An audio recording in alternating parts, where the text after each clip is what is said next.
buenos días. El día de hoy vamos a hablar de un tema muy importante, es sobre la seguridad del paciente y el manejo de los eventos adversos en las patologías de las enfermedades del colon y recto. Como todos sabemos, la seguridad del paciente es algo indispensable en el servicio que vamos a dar a nuestros pacientes. Otro de los temas que vamos a tratar es cómo se manejan los eventos adversos, los mecanismos que existen, qué tipo de prevención o barreras de seguridad y el manejo del evento adverso en sí, ¿verdad? Cómo se debe manejar. ¿De qué estamos hablando? Bueno, de que 1 de cada 10 pacientes que ingresan a un hospital han tenido algún tipo de complicación en lo que referimos a, por ejemplo, ¿verdad? Caídas institucionales, quemaduras por el electrocauterio, cirugía de la parte equivocada o del paciente equivocado, entrega de reportes de laboratorios equivocados. Por ejemplo, mandamos una biopsia de colon y nos reportan un informe de una gastroscopía, o la perforación durante una colonoscopía, o los errores transfusionales. Entre otros, estos son los más frecuentes, pero que a la larga tienen mortalidad importante, y como médicos tenemos que estar entrenados al conocimiento de esto. Los temas que uno va a tratar en este caso, estamos hablando de seguridad, de profesionalismo, de respeto, de confianza, de eficiencia, por supuesto, de efectividad, y todos los subgrupos con los cuales uno puede, por ejemplo, importante acá sería la medicina centrada en el paciente, que vamos a hablar al respecto. Este actor, el doctor Santiago Ramón y Cajal, mencionó que lo peor no es cometer un error, ¿verdad? Porque somos humanos, sino tratar de justificarlo en vez de aprovecharlo como un aviso importante de la ligereza, aviso providencial de nuestra ligereza o ignorancia. Esto fue en 1906, creo que sigue vigente. Cuando se ha cometido un error, es importante hacer una pausa o un paréntesis para poder encontrar el mecanismo. Nuestra práctica como especialistas de colon y recto, pues es simple, y el objetivo como médicos generales ustedes tienen que conocer que, bueno, muchos pacientes se llevan a procedimientos endoscópicos, endoscopías de colon, de recto. Algunos pacientes hay que operarlos, en estos casos se someten a cirugías ambulatorias o a cirugías hospitalizadas, o muchos de los casos pues pueden manejarse en forma ambulatoria en clínica. En aquellos que requieren hospitalización, pues hay tanto riesgos anestésicos o estudios diagnósticos que pueden ser más sencillos, ¿verdad? Recuerden que no existe actividad humana exenta de riesgos en el proceso de la atención médica.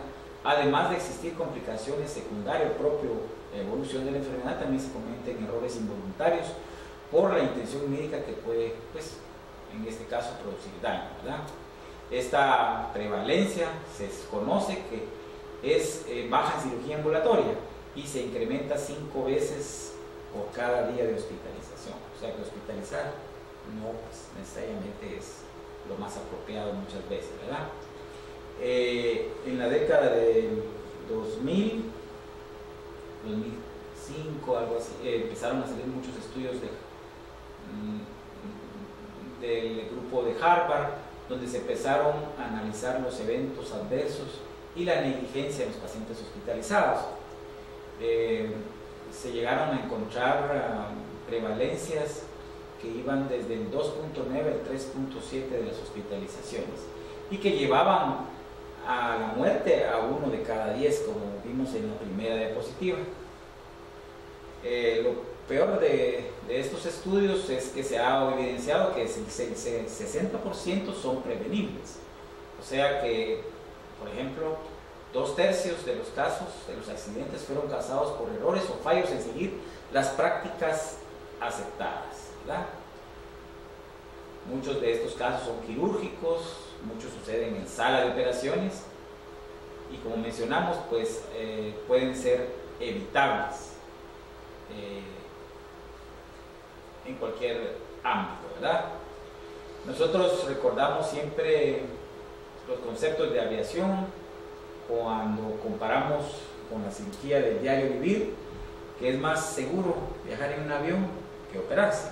¿Por qué? Porque se sabe que uno de cada 1.000.000 de vuelos en un avión van a tener algún tipo de daño en el que va a chocar el avión o va a tener. En cambio, en una cirugía, pues uno de cada 300 puede sufrir algún daño durante la asistencia médica. No es que yo sea radical al respecto o negativo, pero hay que tomarlo en cuenta. Nosotros, en nuestra práctica de diario vivir, debemos que tener en mente siempre estos conceptos para tratar de evitar en lo posible esta serie de eventos que concatenan finalmente a un daño mayor, ¿verdad?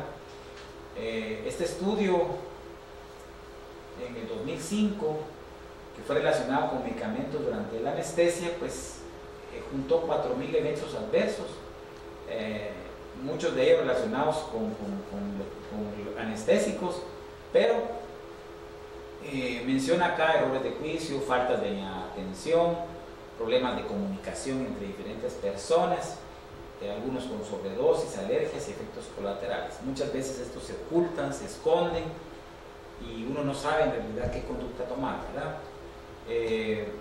Posteriormente vamos a ver la diferencia entre un evento adverso prevenible y no prevenible. Algunos de ellos causan o no causan daño, o algunos son reacciones colaterales o reacciones medicamentosas. Y por supuesto definamos desde ya que es un evento adverso. El evento adverso es un suceso inesperado, sin intención, donde se produce daño físico y emocional causado por el manejo médico más que por el proceso de la enfermedad. O sea que lo suficientemente serio para prolongar la hospitalización, producir incapacidad, ya sea temporal o permanente, por una pérdida de un órgano o una función corporal. Así se ha definido desde estos estudios del grupo de Harvard, desde los 90, y siempre ha quedado con este concepto, ¿verdad? ¿Por qué se estudian? Bueno, como ya mencionamos, son frecuentes, tienen un impacto económico y social, también un impacto en el médico. El médico se queda traumado cuando algo pasa en una de estas situaciones, y hay pues riesgos legales, y son la oportunidad, como mencionamos, para mejorar el servicio, ¿verdad? El impacto económico no solo al paciente, al médico también, cuando tiene que pagar alguno de los problemas que se han mencionado, ¿verdad? Las características del evento adverso son tres. Uno es que es negativo, ¿verdad? Algo no deseado y que tiene una repercusión en la atención. Impacta en el paciente porque es un peligro potencial, un daño identificable y definible, ¿verdad? Y la causalidad, que es propiamente el resultado del proceso de atención médica por acción o omisión, no por las propias acciones del paciente ni de su enfermedad, ¿verdad? Esa es la diferencia. En esta cultura de nuestro tiempo, de nuestras épocas, muchas veces es clásico culpar y hacer sentir de menos al que ha cometido el error. Pero recuerden lo que mencionamos al principio, que errar es de humanos, y el encontrar el error muchas veces no es un error que va relacionado al individuo, al que lo cometió, sino que tiene mucho que ver con el sistema. Ahí vamos a ver esto en detalle. La pregunta ideal no es quién lo hizo, sino qué pasó, cómo pasó, por qué pasó y qué hacer para que no vuelva a suceder, que eso es lo más importante, ¿verdad? Como que yo les menciono mucho a los que han trabajado conmigo, el objetivo no es buscar culpables sino soluciones, ¿verdad? Así como es todo en la vida, esto se hace más énfasis, y también es más fácil juzgar el comportamiento de un individuo como inapropiado cuando se comete un error, de identificarlo o de señalarlo, pero eso no lleva a nada. En realidad la persona muchas veces, por eso muchos esconden sus errores cuando los han cometido. Es importante que luego de identificar un error, pues se comparen con la atención prestada con la que se debería de haber dado según las guías internacionales o la literatura, ¿verdad? Como humano uno tiene que, aparte de cometer el error, reconocer, aprender del error y actuar para mejorar las cosas, ¿verdad? Es un enfoque no solo que va hacia el individuo, sino al sistema donde el individuo trabaja, porque algunos sistemas son más falibles tienen mayor susceptibilidad y uno es cómplice en el aspecto de que uno cuando ha aceptado trabajar en una forma, pues tiene que sopesar no solo como individuo sino como sistema, ¿verdad? Es ahí donde se hacen barreras de seguridad para prevenir que recurran a este tipo de problemas, ¿verdad? Se mencionan acá algunas condiciones médicas que prolongan el riesgo de este tipo de eventos adversos. Por ejemplo, la hipertensión aumenta los riesgos cardiovasculares intraoperatorios, el asma, fumar, la obesidad, el reflujo o la insuficiencia cardíaca. Entonces, por ejemplo, si tenemos un paciente que vamos a operar, nosotros mismos tenemos que tomarle su presión arterial, no solo en el día de la operación, sino antes en la clínica, para establecer cómo está su presión arterial, si está controlada o no, ¿verdad? Llevar a un paciente a sala de operaciones con la presión alta, pues sí incrementa el riesgo y es un factor que no debe olvidarse, ¿verdad? Debe de diferenciarse lo que es un evento adverso de un incidente o de una complicación. Un incidente, se conoce en inglés como near misses, es cuando un evento o circunstancia ha podido ocasionar este daño al paciente porque se hizo una desviación de lo que se debía de haber hecho, pero no le produjo nada al paciente, ya sea por una barrera que hay o en otras palabras sería suerte, pero no es en realidad suerte, o una intervención oportuna, pero sí puede ocurrir en algún momento o en otro momento, ¿verdad? Entonces eso se llama incidente. Y la otra es una complicación, que ya es el resultado adverso de los procedimientos diagnósticos terapéuticos, que no se asocia con errores de la persona o del sistema, sino con propiamente la enfermedad en sí, con las condiciones propias del paciente. Hay que diferenciar esto, ¿verdad? Es importante. Y mencionábamos al inicio que el 60% son de los eventos adversos, son prevenibles, porque son resultados no deseados, no intencionales, pero son basados en la presencia de un error o falla en seguir el estándar de atención, ¿verdad? Y los inevitables, pues que pasan porque pasan, también no tienen intención y que se presentan aunque se hubiese seguido el estándar de atención, ¿verdad? Algunas clasificaciones que tenemos acá, no vamos a entrar en detalle porque van a estudiarlo más en los documentos que les mencionamos. Y estas barreras de seguridad que se ofrecen deben uno implementarlas en el sistema de trabajo que uno está. ¿Por qué? Porque le aumentan el espacio o la seguridad de trabajar con menos eventos adversos.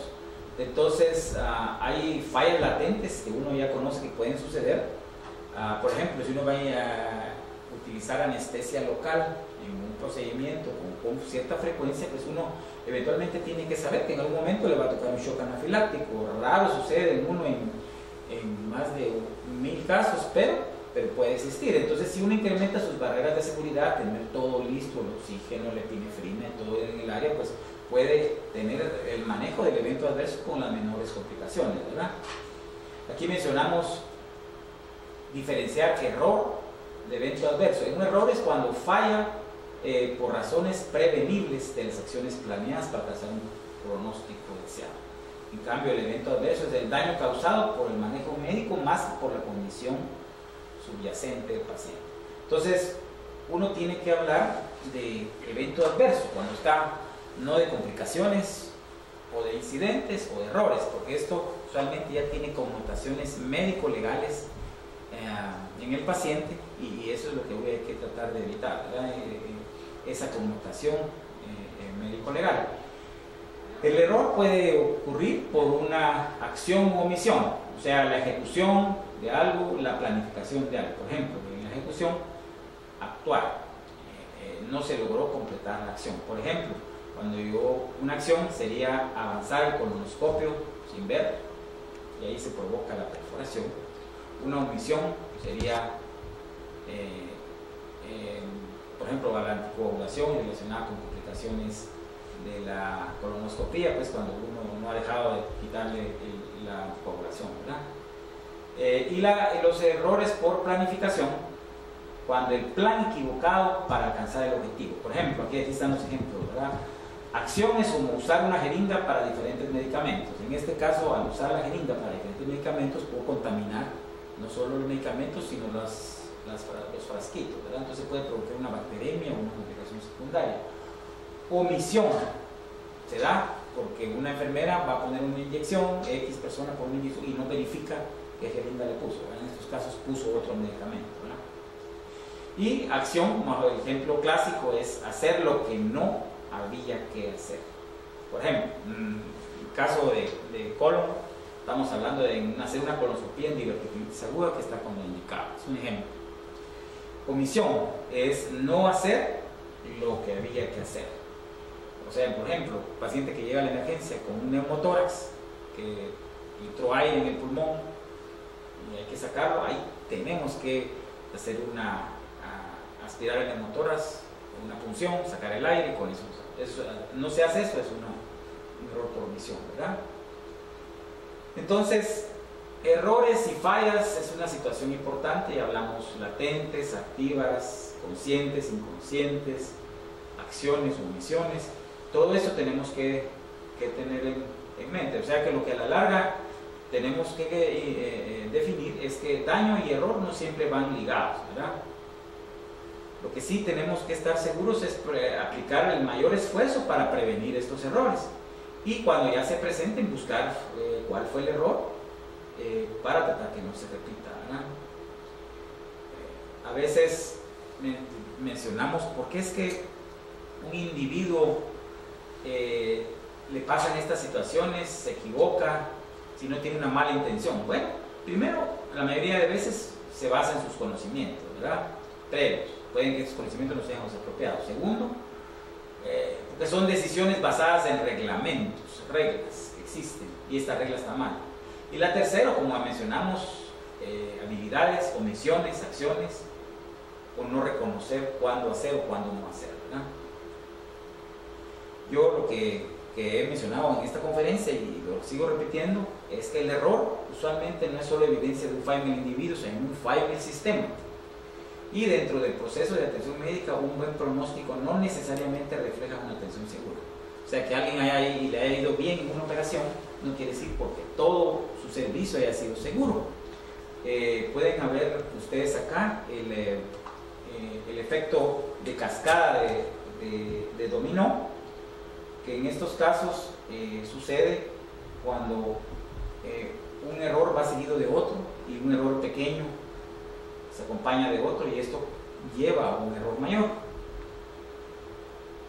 Lo que sí sabemos es que cuando sucede un evento adverso, una complicación mayor, la institución siempre da respaldo al profesional ante un evento adverso. Entonces no estamos protegidos, queremos protección, sabemos que es un problema de salud pública de nosotros como médicos, y seguridad, que es lo que andamos buscando, no la vamos a encontrar que no la dé. Primero, la tenemos que nosotros buscar, hacer, porque nosotros somos los más beneficiados. Este efecto, por ejemplo, puede observar acá, para llegar a tener seguridad, pues equipamiento, personal, comunicación, entrenamiento, protocolos, higiene, organización, equipo de trabajo. Todo esto se requiere para poder tener un servicio seguro y efectivo. Situación que a veces no ocurre cuando uno está en una institución que no llena todos estos requerimientos, ¿verdad? Errores en el individuo suceden cuando también hay faltas de comunicación, fallas de comunicación, ausencia de trabajo en equipo, mala estandarización de procedimientos quirúrgicos, malos mecanismos de verificación, de auditaje, y por supuesto no seguir los lineamientos estándar de las enfermedades o de las patologías, ¿verdad? Hay un modelo de las 5 M's, está en inglés, pero son el hombre, la máquina, el medio, la misión y el manejo. Todos estos pueden incurrir o ser copartícipes del error, ¿verdad? Este es el modelo que había en Ishikawa, ¿verdad? Las 5 M's, máquinas, materiales, medio ambiente, mano de obra y métodos, que producen un efecto. Y este efecto de cascada, que aunque tiene multicausalidad, es un modelo explicativo para evidenciar por qué suceden algunas cosas, por qué un evento adverso se produce. Pues en realidad, pues para que se produzca, en realidad requiere la conjugación de múltiples factores y la integración de los mismos. Todo comienza, por ejemplo, una mañana con que el médico va tarde, llega tarde, va corriendo rápido en el tráfico, lleva prisa, se siente que va tarde a operar o va a hacer un procedimiento tarde, luego cuando ya le toca hacer el procedimiento también el anestesiólogo llega tarde o va con otros problemas. A ello se suma que no verifica medicamentos o no verifica su equipo, luego sucede una serie de cosas, tienen prisa, están esperando a otros pacientes, pum, pum, pum, pum, una cascada de eventos que a la larga pues se traducen en un efecto indeseado, ¿verdad? Esto nosotros tenemos que tratar de pararlo. Si sabemos que tenemos muchos pacientes y queremos terminar nuestra colonoscopia lo más pronto posible, pues ahí es donde no tenemos que apresurar. Tenemos que hacerlo más despacio para que todo nos salga bien, ¿verdad? Los riesgos, pues aquí en esta diapositiva se puede evidenciar. Eso lo tenemos que evaluar nosotros, como individuos tenemos que saber cuáles son los riesgos de nuestros pacientes, no solo al que estamos sometiendo a un procedimiento, sino que en el sistema que estamos trabajando. Este modelo de James Rison es un modelo muy bonito, organizacional, donde se pueden ver los errores y los eventos adversos. Yo los insto a que lo estudien despacio, inclusive hay varios documentos que pueden acceder a tal, donde se establecen los mecanismos de la organización y de la cultura que apoyan con las fallas latentes, los factores contributivos que ya mencionamos, ¿verdad? Del equipo, del individuo, el ambiente, el paciente, que son las condiciones que predisponen a ejecutar las acciones inseguras. Luego pasamos a estas acciones inseguras, que son las omisiones o acciones o violaciones conscientes de los lineamientos, se producen los errores, pero nuestra última barrera o defensa es tener estas barreras físicas que pueden ser propiamente administrativas, humanas, para tratar de evitar el evento adverso. O sea que nos damos cuenta que ya cuando nos metieron el gol ya es algo que ha pasado, pues, o sea, qué pasó ahí es lo que tenemos que verificar, ¿verdad? Luego de que se ha producido el evento adverso, pues viene lo más importante, nunca quién fue, sino qué pasó, los hechos, cómo pasó y por qué pasó, ¿verdad? Esto lo tenemos que identificar, analizar, ver, y hay un proceso que se llama análisis de causa raíz, donde el síntoma del problema, o sea, la maleza sobre la superficie es lo que se ve, pero en realidad nosotros tenemos que buscar lo que está atrás de fondo, ¿verdad? Lo que no es obvio, la razón por la cual está sucediendo esto. También los insto a que revisen más despacio este protocolo de Londres, porque esto les va a ayudar en toda su práctica como médicos. Nos ofrece un método estandarizado de cómo estudiar el evento adverso, hacer cómo procesar el evento adverso y los planes de acción finales, ¿verdad?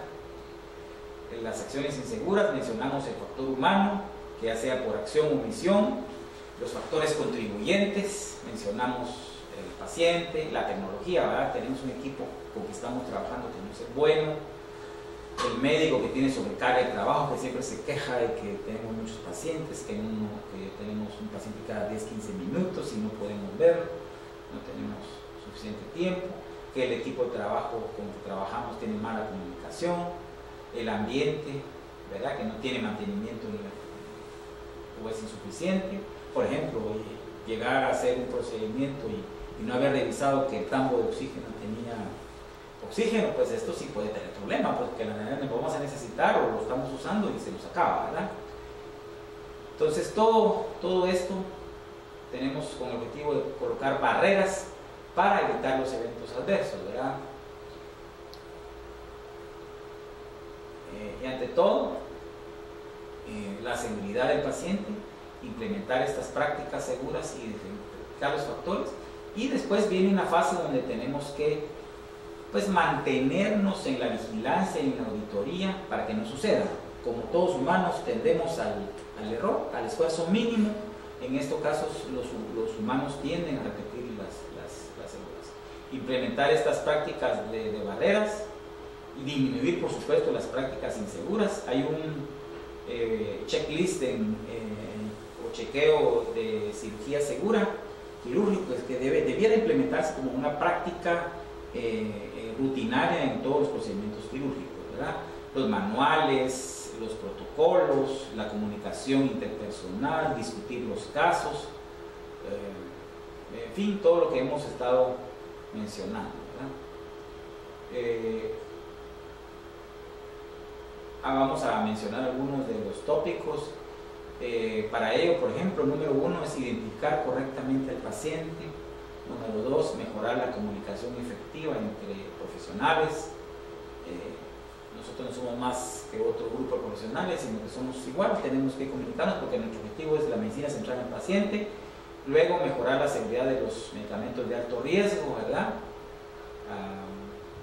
No mezclar usualmente jeringas, garantizar cirugías seguras. Y la 5 es pues, reducir las infecciones, lavémonos las manos siempre. 6, reducir los riesgos de caídas, vigilar siempre al paciente que está sedado, que no tiene una buena locomoción, ¿verdad? Trabajar en equipo con una comunicación apropiada. Todos son barreras apropiadas para que eviten esto. Y por supuesto, en el manejo de la crisis, pues tener un plan es la mejor solución, ¿verdad? Uno, en el caso que suceda un evento adverso, uno no quiere que suceda, ¿verdad?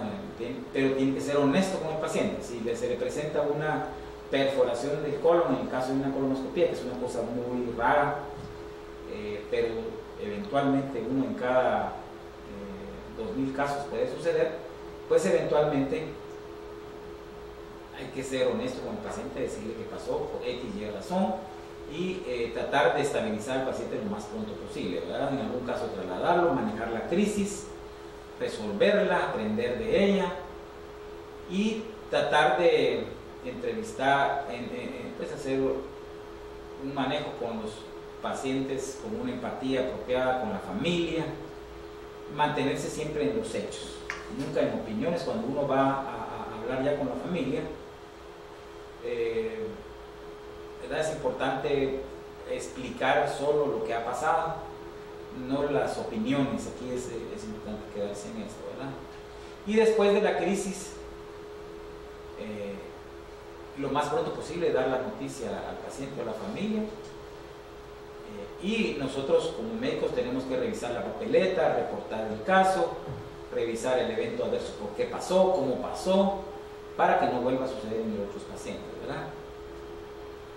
Aprender de ello, como mencionamos, y mantenerse en una comunicación activa con la familia. Es importante que uno se comunique con la familia siempre, aunque el paciente ya, o la familia y el paciente no estén a cargo de uno. Por ejemplo, pasó con otro médico, mantener una comunicación para que el paciente o la familia sepa que uno está interesado en él.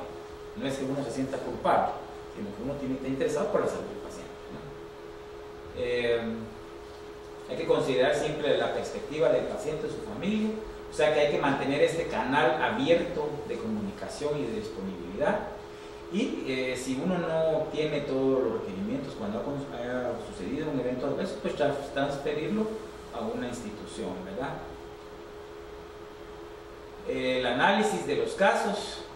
En múltiples asociaciones, incluyendo la de nosotros, tenemos grupos de médicos que se encargan de apoyar al médico cuando ha sucedido un evento adverso. Entonces, por ejemplo, tenemos, tal médico nos comunica que le ha pasado un evento adverso. Entonces, uno, pues, con madurez ya pues, analiza qué situación pasa, y si el médico está interesado, pues, específicamente en que se le apoye, bueno, lo más importante es hacer una entrevista al equipo de salud, revisar la papeleta, todos estos enfoques que están acá, ¿verdad? Entrevistar a la familia, establecer la secuencia cronológica de los hechos y reunir el equipo que tuvo el problema para identificar causas y lecciones de ellos, pero no culpables, ¿verdad? Como mencionamos, ¿verdad? Aquí está lo mismo, reportar es importante. Nosotros consideramos que hay que crear una comisión de eventos adversos para colaborar en la identificación de los problemas, implementar soluciones y promover la seguridad del paciente en todo ámbito de salud, ¿verdad?